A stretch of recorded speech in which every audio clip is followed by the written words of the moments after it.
Davis, Senator Don Davis, and Senator Ingram Smith certainly we would be favored if they would make some comments.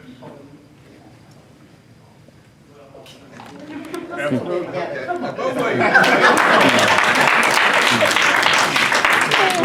All right.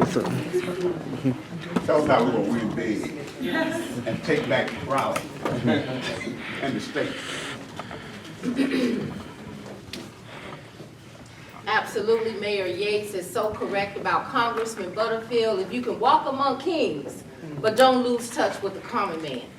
And so I'm so excited that he could come by here. We are so proud of him and what he's doing, not only as the chair of the CBC, but as our congressman who is fighting so hard for North Carolina, particularly Eastern North Carolina, which is very important to us. I cannot reiterate enough, as a state senator serving with my mentor, Senator Don Davis, we have a fight on our hands in North Carolina.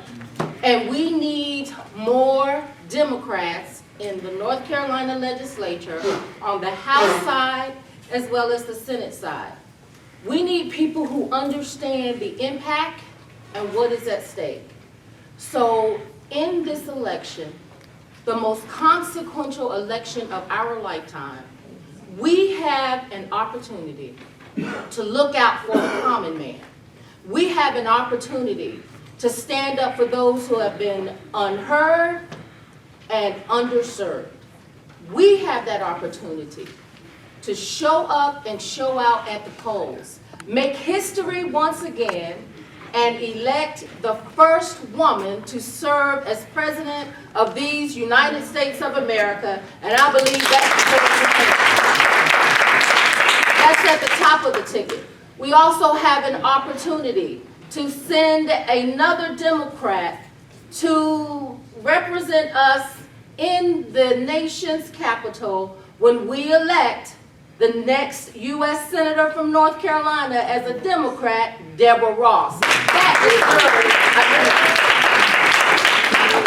her. Now, thankfully, Senator Don Davis and I, we have worked so hard, we have frightened off our competition, and nobody is challenging us. We don't have any nays but the devil, okay? And so we have our clear path to continue fighting. We have another colleague, Senator Angela Bryant, who is working so hard to represent the 5 counties that she serves. And we will have fighting power and arsenal and be able to go back when we send her back to represent Senate District 3.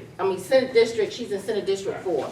Dawn is 5, I am 3. So I'm just challenging you to get out and shake the bushes, get everybody, if they have ever eaten at your table, they need to show up at the polls. We need to get these millennials motivated to show up and show out because their future is at stake.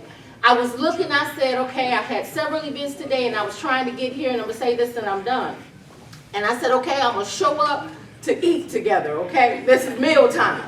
This may be my last time, I don't know. Amen. If we don't show up and show out, life as we know it in North Carolina and these United States will no longer be the quality of life that has made America great. I impress upon you, sisters and brothers, that we need to go to the polls in a mighty way. And you know, as a minister, Don Davis and I are really careful about what we say out in public. Mayor, you know what I'm talking about. Because people always say, you church and state, and you don't want to tell us who to vote for. So I'm not going to tell you who to vote for, but I'm going to tell you like my Sarah national president said. I'm going to teach you how to play bid whist, okay? And when you play bid whist, the next time you play on November 8th, if not before, during the early election period, we're going to run a Boston from the top of the ticket all the way to the bottom of the ticket. We're going to elect Democrats. When we finish running that Boston, we're going to slap that card on our forehead, boom, and it will be no Trump.